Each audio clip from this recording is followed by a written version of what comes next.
Gracias, Señor, por Jesucristo. Gracias por su sangre derramada en la cruz. Gracias por esa gracia sublime que me ha rescatado, que a pesar de que estuve perdido, pues tú me trajiste a tu redil, Señor, y no podemos más que arrodillarnos y clamar: gracias, Señor, por Jesucristo. Que solamente nuestra mirada, nuestro corazón, nuestra vida esté centrada alrededor de la cruz. Que jamás me olvide de ti. Nunca me olvidaré de ti, Señor Jesús, de tu agonía en Getsemaní, ni del Calvario donde tú por mí moriste, oh Señor. Gracias, Padre. Gracias por tenernos este pequeño grupo de acá, Señor, que aunque sea pequeño en grupo, es un grupo privilegiado porque somos y hemos sido amados por ti, por gracia. Y exaltamos no a nosotros mismos de ninguna manera, exaltamos tu gloria y tu amor. Gracias por libertarnos, gracias por redimirnos, gracias por mostrar tu gracia hacia nosotros, Señor, y nos dejamos en esta mañana en tus manos. Sabemos que tenemos delante de ti nuestras necesidades, nuestras flaquezas, Señor, y las ponemos delante de ti, las ponemos a tus pies, Señor. Tú conoces nuestros corazones, nuestras enfermedades, nuestras angustias, pero, Señor, venimos a este lugar de consuelo, de reposo, de paz, de alegría, de gozo, de satisfacción, de salvación. A ti sea la gloria, Señor, y te bendecimos en esta mañana en el nombre precioso de Jesús. Amén, amén. Podemos sentarnos, hermanos. El Señor les bendiga a todos. Bueno, decimos feliz día, papá, a los que están acá y a los que nos estarán viendo posteriormente en las redes. Estamos contentos de que el Señor nos dé este privilegio de honrar a los padres, y sabe que no voy a hablar de todo lo que es el asunto comercial que está alrededor de esto, ni que cuándo se creó, ni que cuándo se autorizó por la alcaldía de Spokane, o que el presidente tal y cual lo autorizó. Eso no importa. Pero quiero leer con ustedes este versículo en Santiago capítulo 1, versículo 17. Este versículo es muy conocido por todos.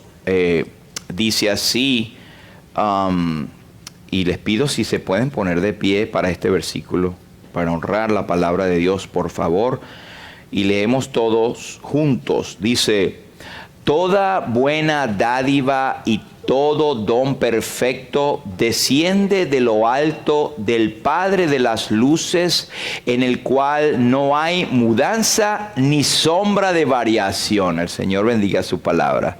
Podemos sentarnos. Muchas gracias. Este es un versículo particularmente especial para esta ocasión. Y estas son hermosas características de Dios como Padre. Ahora vamos a ver algunos versículos donde la Biblia y Él mismo se proclama como Padre.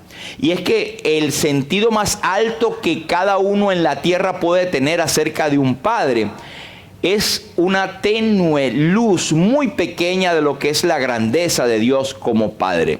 Empezando por esto. Claro que Santiago está hablando de un contexto raro, raro a nuestro modo de ver en cuanto a la tentación, y después brinca esto, a nosotros nos parece extraño. Pero es que él está hablando de que, si usted lee la carta de Santiago en su contexto, él habla: bienaventurado el varón que soporta la tentación, porque cuando haya pasado la prueba recibirá la corona de vida que Dios ha prometido a los que le aman. Y luego habla de que la tendencia que tenemos de decir que somos tentados de parte de Dios. Y el apóstol reafirma: Dios no puede ser tentado por el mal, ni Él tienta a nadie. Esto ha sido así desde el principio, desde que nosotros tenemos revelación de Dios. Y por eso dice que al contrario, toda buena dádiva y todo don perfecto desciende de lo alto. O sea que Dios no nos manda jamás nada que sea malo para nosotros. Dios como Padre da buenas dádivas a sus hijos. Y si a veces percibimos cosas que no nos parecen agradables, es esa la clave. Nos parece, porque Dios en su sabiduría lo hace con un propósito perfecto. Pero Él dice: toda buena dádiva y todo don perfecto, todo regalo, todo lo que recibimos desciende de lo alto. Pero hay algo muy importante que dice: del Padre de las luces. Es decir, que Y Santiago usa muchas expresiones o ilustraciones de la vida real. Él habla de un hombre en el espejo, él habla del mar, de las ondas del mar, él habla de barcos, él habla de timón, él habla de la lengua, él habla de la naturaleza y él habla acá de las estrellas y de las astros que Dios creó. Y esta es una de las ilustraciones para mostrar el corazón de Dios como Padre. Dice el Padre de las luces. Él es el que puso todas las luces. Él es un Dios que es luz. Y por eso Jesucristo dijo: yo soy la luz del mundo. Jesucristo refleja la imagen misma de la sustancia de Dios. Y dice que en el cual no hay mudanza ni sombra de variación. Dios no muda, Dios no se cambia. Dios no piensa una cosa y después, siglos después, cambia. O 80,000 años después, Dios está cambiando un poquito. No, tenemos la garantía de que Dios eternamente se mantiene, es el mismo. En Él no hay ni una sombra cercana ni pequeña de variación. Así que estas hermosas características de Dios son dignas de traerlas al momento, porque son buenas y perfectas para sus hijos. Él es, en otras palabras, en resumen, en este versículo, Él es un Padre fiel proveedor. Y eso es lo que se busca de todo padre, ¿verdad? O lo que se ensalza de los padres. Lamentablemente no es así en la mayoría de las veces. Ahorita vamos a ver algunos versículos que hablan de eso, pero esto me trae a mí un contraste que estaba viendo en la sociedad hoy en día. Primeramente, Padre no es el que engendra solamente, sino aquel que levanta, que provee, que enseña, que cría, que soporta, que hace lo posible por ser un fiel proveedor a los que, aunque no son de su sangre, están bajo su cuidado. Y en eso entran mujeres también. Hay mujeres que el padre se ha ido por X razón y a ellas les toca esa responsabilidad. Así que vaya a ellas también nuestro saludo. En esta mañana tenemos cierta nostalgia también al pensar en nuestros padres, ¿verdad? Nuestros padres terrenales. Y recordamos con nostalgia sus enseñanzas. Nos queda grabado hasta su voz. Yo tengo la voz de mi papá aquí, clarito. Pero hay un contraste estadístico muy triste, y me explico. Según la página web fathersforgod.org, dice que los adolescentes, los varones que proveen o coprovienen de familias con apenas uno de los padres, presentaron un riesgo más alto para cometer actos delictivos contra el Estado, la propiedad y las personas. Otra de las contrastes con Dios, Dios siempre está. Y el Señor Jesucristo dijo: he aquí, yo estoy con vosotros todos los días hasta el fin del mundo. Y Él dice: vendré, mi Padre y yo, y haremos morada en vosotros, y el Espíritu Santo vendrá. Así que tenemos la triunidad con nosotros todo el tiempo. Pero hay padres que se abandonan a sus hijos por X o por Y. Es un contraste muy triste y hay consecuencias, porque Dios lo diseñó de esa manera. Padre y madre en un hogar donde hacen un balance perfecto, adecuado por Dios, para que los hijos crezcan con un balance de la sociedad que Dios puso. Aún los inconversos, los que no conocen a Cristo, tienen buenas familias, con hijos con buenas intenciones, hijos bien portados. No estamos hablando ahorita de la salvación, pero hijos que aportan a la sociedad, porque son personas que han sido levantadas en hogares con padre y madre. Imagínense qué tergiversación o qué descontrol hay ahora cuando se está aprobando leyes, cuando hay madres y padres con matrimonios homosexuales y matrimonios entre del mismo sexo que han sido aprobados por leyes, y nosotros sencillamente decimos que eso está reñido con lo que Dios puso en su diseño original. Pero también hay una estadística que nos dice que los índices de mortalidad infantil son 1.8 veces más altos entre los niños de madres solteras que en el caso de las madres casadas. Índice de mortalidad. Esto es científicamente, estadísticamente, están en los libros, están en los récords. Y fíjense que para terminar esta parte de estadística, en la misma página se nos dice que un riesgo de un 77% mayor de sufrir abusos físicos comparado con los pares que viven con ambos padres, los niños provenientes de hogares de padres solteros. 165% el riesgo mayor de sufrir abandono físico considerable. Un riesgo de un 74% mayor de ser víctimas de abandono emocional. Un 80% de riesgo mayor de sufrir lesiones graves como resultados de abusos. Y finalmente, en términos generales, un riesgo de 120% mayor de estar en peligro de sufrir algún tipo de abuso infantil. Ahí están las estadísticas. Las estadísticas muestran que el diseño de Dios, cuando no se lleva a cabo, hay consecuencias. Hay consecuencias. La Biblia da tanta importancia a padre y madre que Dios lo estableció como mandamiento al principio, cuando por ejemplo en Éxodos 20 y 12 nos dice: honra a tu padre y a tu madre para que tus días se alarguen en la tierra que Jehová tu Dios te da. No era una sugerencia, no era un buen deseo, es un mandamiento. El apóstol Pablo también lo dice y el Señor Jesucristo también lo reafirma, siendo el mismo Dios, también lo reafirma. Honrar al padre y a la madre. Fíjense que usa los dos. ¿Por qué? Porque los dos forman el balance que Dios diseñó para el desarrollo de la humanidad. En Deuteronomio 5 y 16 nos vuelve a repetir. Recuerden que Deuteronomio es repetición de la ley. Dice: honra a tu padre y a tu madre como Jehová tu Dios te ha mandado. ¿Para qué? Para que sean prolongados tus días y para que te vaya bien sobre la tierra que Jehová tu Dios te da. Hay una promesa terrenal. Por eso siempre yo digo que padres que han vivido, 100 años por ahí, es muy seguro que estén disfrutando de la promesa de que honraron a sus padres y a sus madres.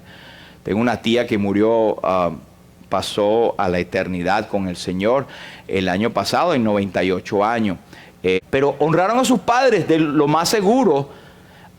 Pero fíjense qué tan importante el honrar a sus padres y a sus madres, que también hay una promesa o castigo cuando no se honra a los padres y a la madre.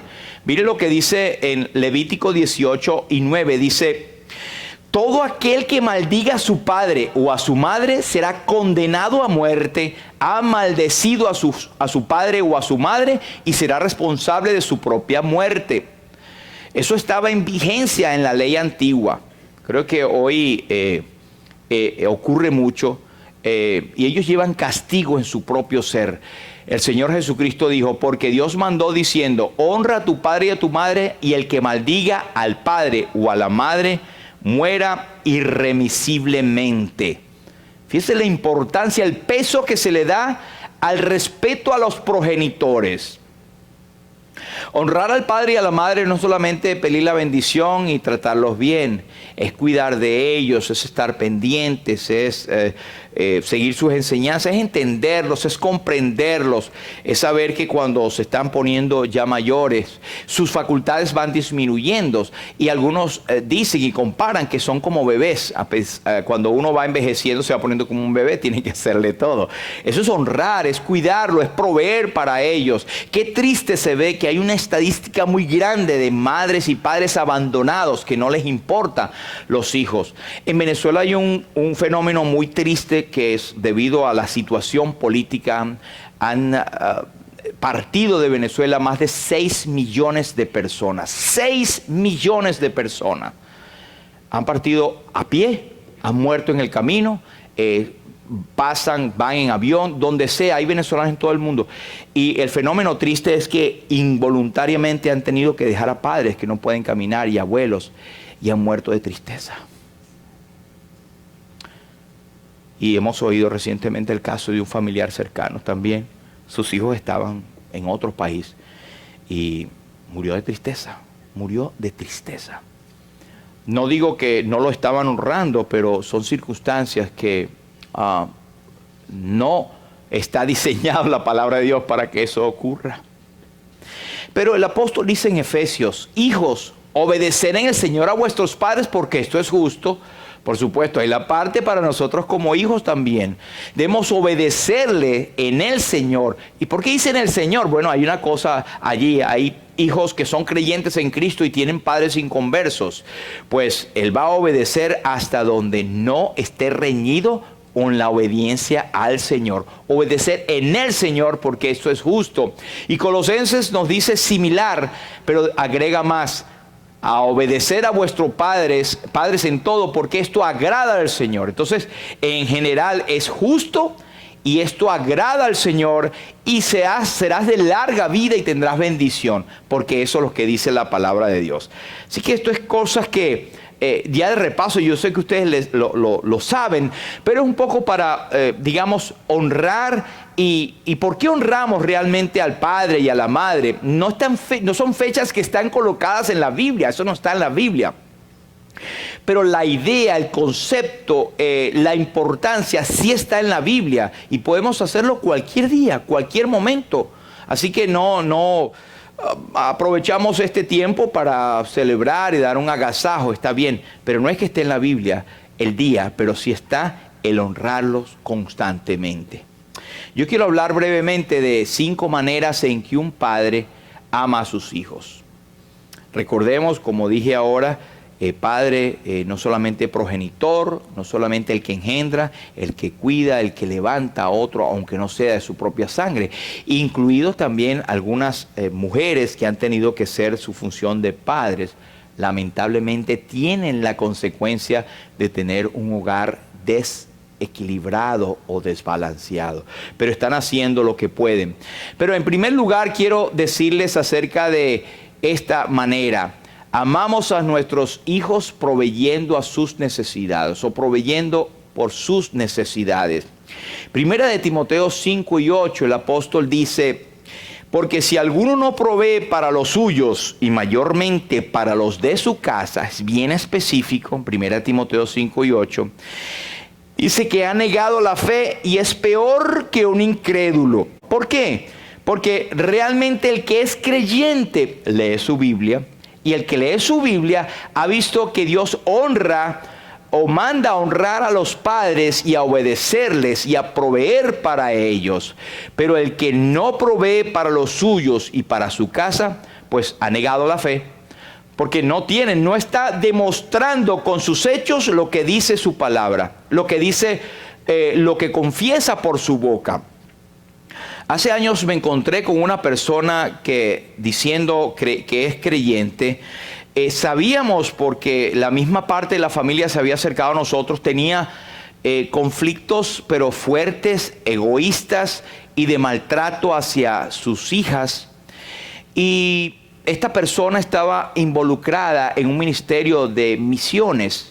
Y esta persona decía, no, y lloraba: yo tengo que ir a esos niños que están allá, huérfanos en otro país, para dar, hermano, ayúdeme para ir allá.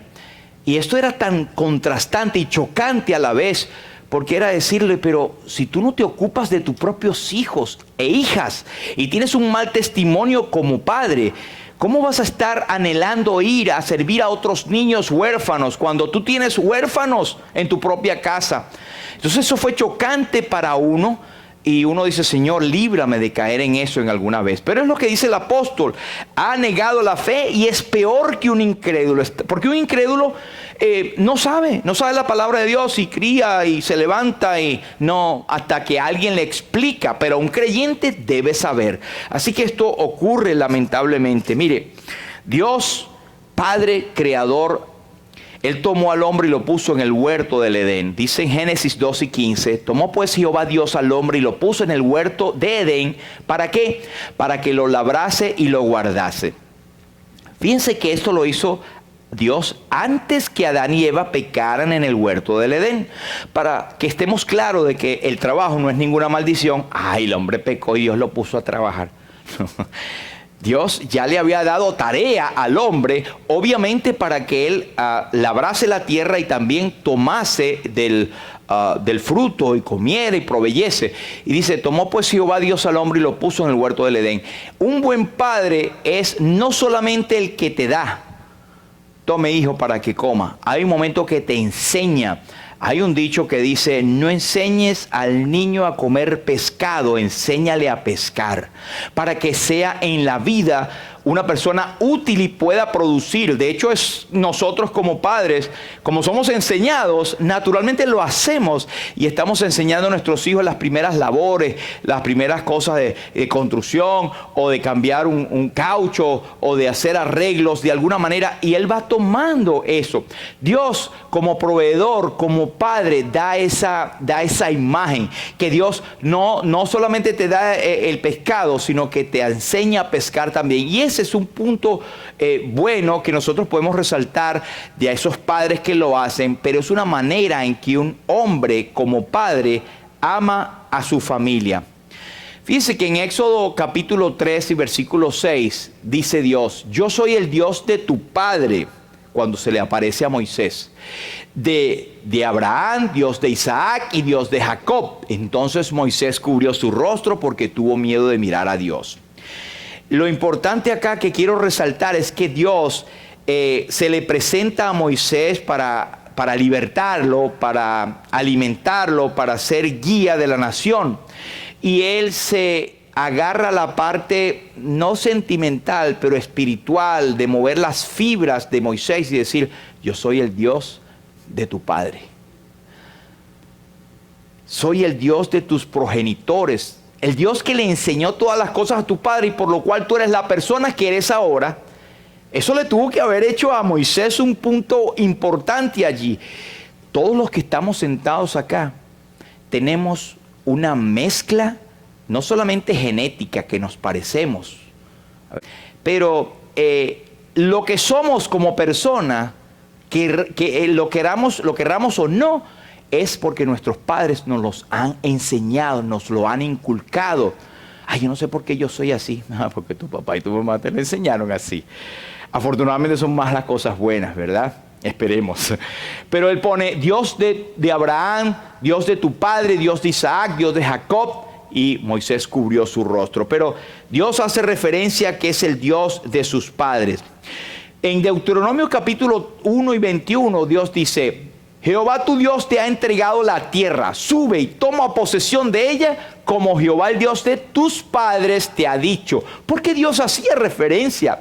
Porque es la parte donde el hombre siente, de ahí vengo yo. Esa es la parte genética, la parte espiritual, la parte de enseñanza, yo me identifico. Y si Dios crió y levantó y formó a mi padre, pues esto es una cosa buena por seguir.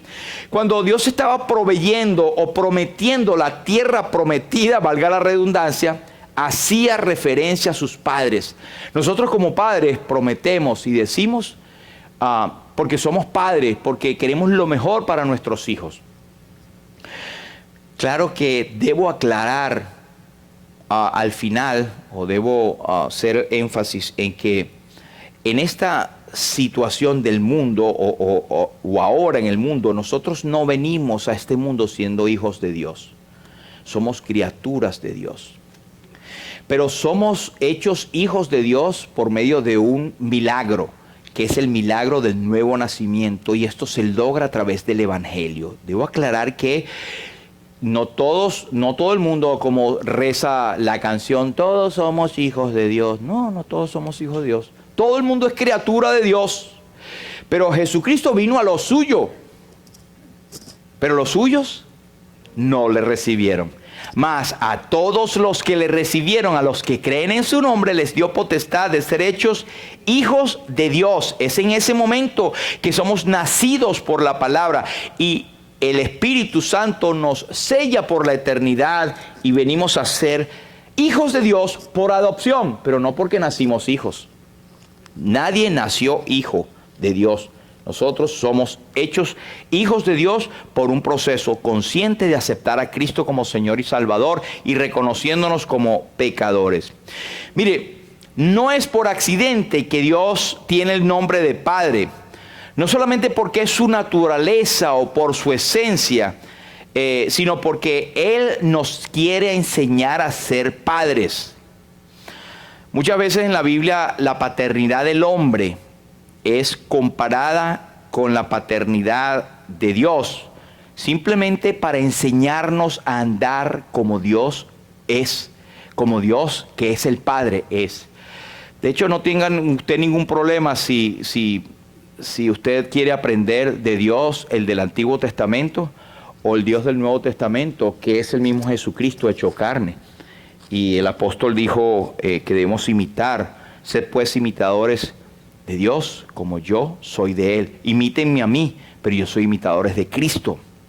El Señor Jesucristo habló una vez en Mateo 7 y 9, y Él dice: ¿qué hombre hay de vosotros que si su hijo le pide pan, le dará una piedra? ¿O si le pide un pescado, le dará una serpiente? Pues si vosotros, siendo malos, sabéis dar buenas dádivas a vuestros hijos, ¿cuánto más vuestro Padre que está en los cielos dará buenas cosas a los que le pidan? Hermanos, y a veces nosotros, y esto yo lo supe porque no lo podía comprender. Hay personas, un jefe que tengo, uno de los jefes, me contó que él tenía como dificultad para orar a Dios, creyente en Cristo. Tenía dificultad. No hallaba cómo entrarle, yo no entendía eso. Resulta que él fue abandonado por su padre y él no tenía un patrón de confianza de hablar con su padre. Y a él le costaba tener esa relación con Dios como padre, precisamente porque no la tuvo en su vida. Es algo muy que uno viene a entender cuando esto ocurre o cuando lo ve como un ejemplo. Pero el Señor Jesucristo dice que ¿qué hombre hay de vosotros? Hay personas que son así, pero son muy pocas. Pero uno que es padre hace todo lo posible, inclusive quedarse sin comer o desarroparse para dar la cobija o la comida a sus hijos. Y si nosotros, siendo malos, sabemos dar buenas dádivas a nuestros hijos, veamos el carácter de Dios. Y esto es nuestra vida como creyentes, hermanos. Él es nuestro Padre. Y todos los que estamos acá, creo que sin excepción, somos creyentes, somos hijos de Dios. Y Él es nuestro Padre amado, y nos provee. Hermanos, si no tengamos ese temor que a veces nos embarga, ¿qué me pasará? ¿O qué va a pasar con esta circunstancia? Oh Señor, y nos desesperamos. Vuestro Padre sabe de qué tenéis necesidad. Y este Día de los Padres es un día no para alabar a estos padres, sí recordarles y honrarles, pero es para alabar a Dios y tener la confianza y tener la alegría de saber que Él es nuestro Padre, que Él es la perfección del Padre y que nunca cambia y que proveerá y que nunca va a dar cosa mala a nosotros ni nos va a permitir que tengamos cosas malas, excepto aquellas que nosotros pensamos que son malas, pero a su final van a dar un fruto para la gloria de Dios. Ahora, el segundo punto es que nosotros amamos a nuestros hijos refrenando la iniquidad. ¿Qué quiere decir eso? 1 Samuel 3 y 13 nos muestra un momento en la vida de Elí.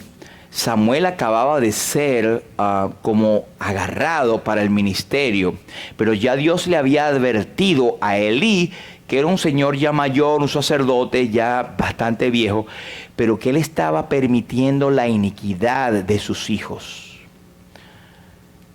1 Samuel 3 y 13 nos dice, cuando Dios le habló a Samuel, le dijo: Samuel, ven acá. Y él dijo: heme aquí, Señor. Le mostraré que yo juzgaré su casa para siempre a Elí por la iniquidad que él sabe, porque sus hijos han blasfemado a Dios y él no los ha estorbado. Cuando yo al principio leía esto, yo decía, pero si usted ve en el capítulo 2 de Primera de Samuel, Elí le dice a los hijos: mira, hijo, le dice a Ofni y a Fines, le dice: no hagan eso, he oído cosas malas de ustedes. Y yo dije: mira, pero aquí lo está reprendiendo. Pero decía: no, esto está malo lo que están haciendo. Eso no está bueno lo que yo estoy oyendo. Hasta ahí llegó su reprensión. Y Dios dice aquí: no los ha estorbado. Es ponerse enfrente y decirle, mire, máteme si quiere, pero ustedes no siguen con esto. Estaban fornicando a la puerta de la entrada del templo con las mujeres que estaban allí. Estaban siendo sacerdotes, hijos del sacerdote Elí, y agarraban lo mejor de la ofrenda para provecho personal. Bueno, un desastre. Y Elías nada más le decía, hijito, eso está malo. No los estorbó, no se paró enfrente, no los le agarró a cuerazo como estamos hablando en estos días. No se paró en la brecha. Y eso desagradó tanto a Dios que Dios le dijo, sus hijos han blasfemado y yo juzgaré su casa para siempre. Y hay una cosa triste allí que Dios hizo con Elí. Toda su generación fue cortada, sus 2 hijos murieron y no iba a llegar nadie a la vejez en la familia de Elí porque él no puso freno a sus hijos. Y eso está allí como ejemplo, hermano. Dios es tan grande en misericordia que esto no ocurre hoy en día, aunque naturalmente la delincuencia se encarga de hacer eso con los hijos que no tienen una reprensión. Ayer estaba hablando, no recuerdo con quién, que decíamos que estamos seguros que la gente que usted ve hoy en día, personas mayores, y salen con unas malcriadeces. Usted lo ha visto, ¿verdad? Esas personas salen con unas malcriadeces, ya personas mayores. Usted puede estar seguro que esa persona no le dieron sus cuerazos cuando estaba pequeño, o no le dieron su castigo o su zurrazo, como le dicen en algunos países. No lo castigaron, no los refrenaron, no los reprendieron. Y entonces su vida son hombres y mujeres que van transmitiendo esa falta de ética, esa falta de freno en cosas que sus padres no le dieron. Entonces es importante, hermanos, lo que dice allí. David también, hemos hablado mucho acerca de David. David fue tremendo guerrero, tremendo rey, tremendo poeta, tremendo escritor, tremendo estratega, tremendo militar. Llevó a Israel al siglo o el tiempo de oro. Reinó 40 años en Jerusalén. Construyó y tuvo todo su dinero, lo dio al final para construir el templo de Dios. Y era un hombre que se ganó el título que tiene un hombre conforme al corazón de Dios. Sin embargo, David falló miserablemente en algo, en ser padre.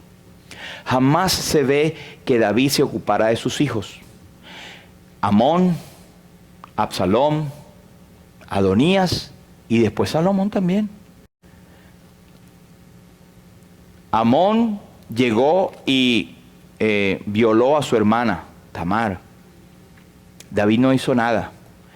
Absalón se molestó tanto que fue y mató a su hermano. Y al final los dos murieron, uno muerto por su hermano Absalón y Absalón muerto en la batalla porque se levantó contra su padre. Jamás se vio o se lee en las escrituras que David fuese a repararle un juguete y aconteció que uno de sus hijos vino, papá, arréglame, y David se puso con ellos, o que David salía con sus hijos, o que no había nada de eso, no se lee en la Biblia. Es muy seguro que no ocurrió porque David estaba muy ocupado en sus negocios y nos imaginamos en aquella época, yo soy rey, yo manejo un país, los hijos que me los manejen las mujeres. Muy seguro el machismo de aquel entonces. Y eso le trajo consecuencias, dolor en su corazón. Bueno, el primer hijo que tuvo con Betsabé murió a causa de su pecado. Hubo intención en su corazón de mala intención de tomar una mujer ajena, de caer en un pecado sexual, de vivir por la vida llevándose por delante basado en su poder y no tomando en cuenta las consecuencias. Pues todos sus hijos tuvieron el mismo patrón. Amón, con una cosa sexual, violó a su hermana. Absalón lo mató. David había hecho homicidio también. Y al final Adonías quiso también quitarle el trono a David cuando ya estaba viejo. Absalón llegó y tomó mujeres, y como David pecó con Betsabé, pues Absalón también tuvo mujeres de su padre y las agarró y las puso en el terrado también. Fue un desastre con sus hijos porque David no supo poner carácter. Mire lo que dice el versículo 5, ahí en Primera de Samuel. O Primera de Reyes 1:6 dice: entonces Adonías, hijo de Agit, una de las mujeres o esposas de David, se rebeló diciendo: yo reinaré. Y se hizo de carros y de gente de a caballos y 50 hombres que corriesen delante de él. Y su padre nunca le había entristecido en todos sus días con decirle: ¿por qué haces así? Ni siquiera como Elías. Además, este era de muy hermoso parecer y había nacido después de Absalón. Nos da la impresión que la Biblia está tratando de ponernos que David no quería poner la mano encima porque hasta bonito era el muchachito. Da la impresión. Además, este era de muy hermoso parecer y había nacido después. Ahí tiene la consecuencia. Hoy en día, ¿cómo vemos los caracteres y los hombres que todos se los dan? No les cuesta nada, todos se los dan. Y hemos oído de casos, ¿verdad? Lo que nada cuesta, hagámoslo fiesta. Así que esas son las consecuencias de no poner un freno a tu familia, de no poner un freno a tus hijos. Y David, lamentablemente, es un ejemplo de ellos también. Hebreos 12:5 nos dice: y habéis ya olvidado la exhortación que como a hijos se os dirige diciendo: hijo mío, no menosprecies la disciplina del Señor, ni desmayes cuando eres reprendido por Él. Porque el Señor al que ama disciplina y azota a todo aquel que recibe por hijo. Este es el modo del corazón de Dios. Él nos disciplina.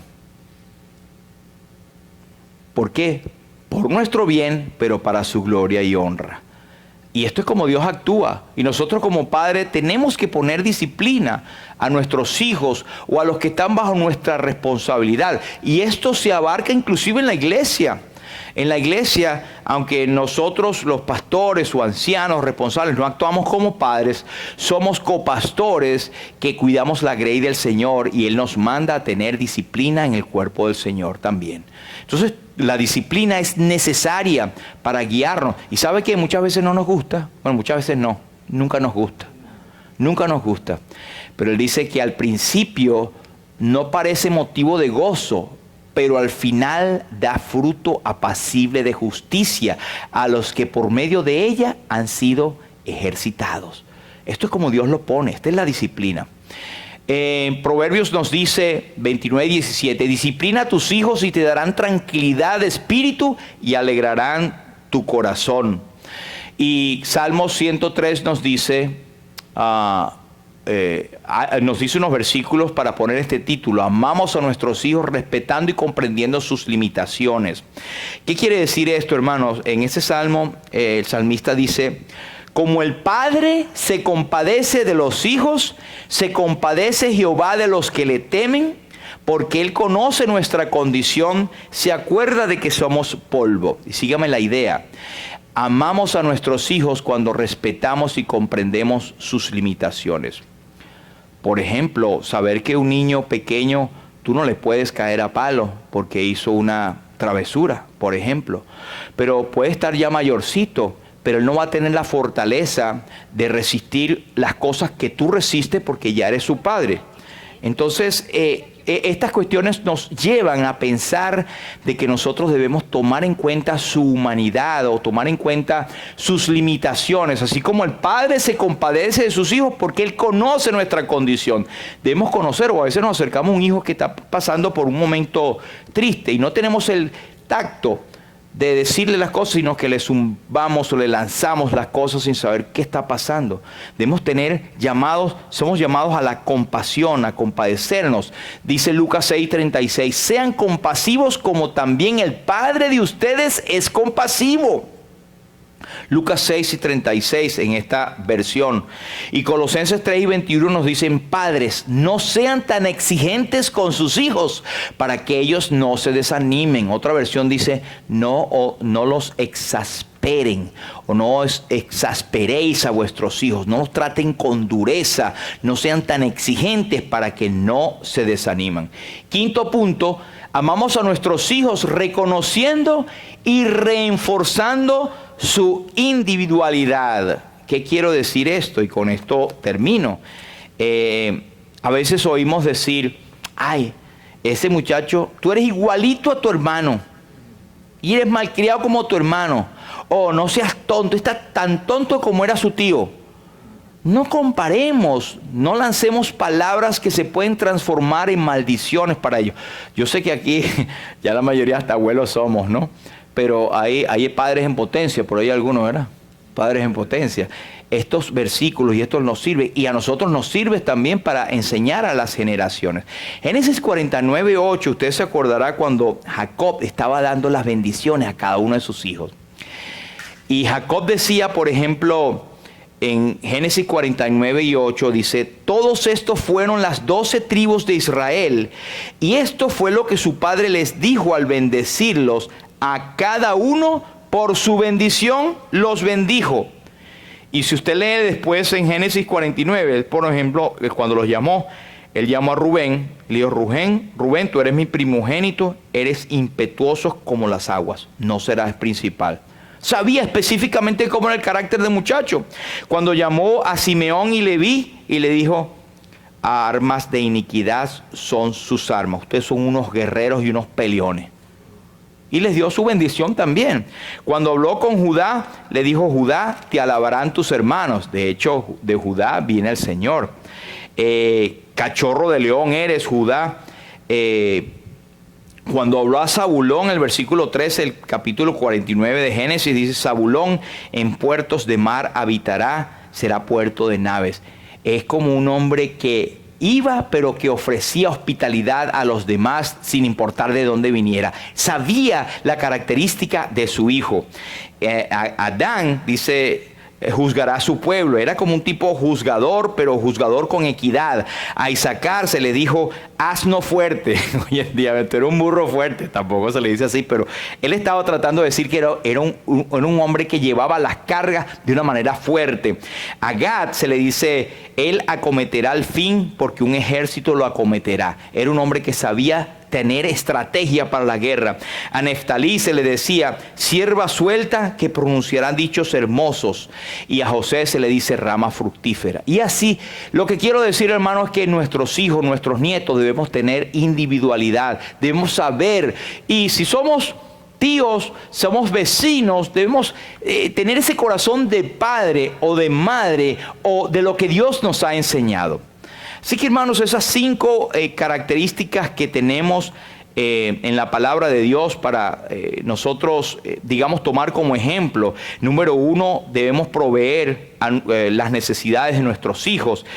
Como número 2, tenemos que amar a nuestros hijos o nuestros descendientes, refrenando la iniquidad y sabiendo que la disciplina está acá, pero hay que aplicarla con sabiduría. Amamos a nuestros hijos respetando y comprendiendo sus limitaciones y siendo compasivos, y al final amamos a nuestros hijos reconociendo y reforzando su individualidad. Así que, hermanos, estos sencillos pensamientos de la palabra de Dios, pero más que todo que sirva para ejemplo nuestro, ¿verdad? Para ayuda de otros, pero también para alabar a nuestro Dios, que es nuestro Padre Celestial. Amén. Vamos a orar. Padre, queremos darte las gracias, Señor, por la oportunidad de poder abrir tu palabra, de poder ver en ella la sabiduría que tú has puesto y los ejemplos que nos has dejado para nosotros imitarte. Cuán lejos estamos realmente del patrón original, cuán lejos estamos de parecernos a Cristo. Señor, lo reconocemos delante de ti, pero te damos gracias que a pesar de nuestra infidelidad, dice tu palabra, el Señor permanece fiel. Ayúdanos a ser mejores padres, mejores abuelos, mejores patrocinadores, mejores guías, mejores personas que demos ejemplos a las nuevas generaciones basado en la palabra de Dios. Aún a los que no son padres o progenitores, pero por cierto deben tener a alguien que tiene en ellos su mirada viendo cómo actúa. Padre, a ti sea la gloria. Rogamos por los que no tienen a Cristo como Señor y Salvador y por ende no tienen a ti, oh Padre, como su Padre, como su Dios íntimo, Señor, sino que esto es a través de Jesucristo. Cristo, que ellos puedan reconocerse pecadores y venir a ti, aquel que proveyó como Padre, dando a su Hijo amado en la cruz, para que nosotros pudiésemos tener acceso a esa bendición tan grande de ser llamados hijos tuyos. Te damos a ti toda la gloria, Señor, en el nombre de Jesús. Amén.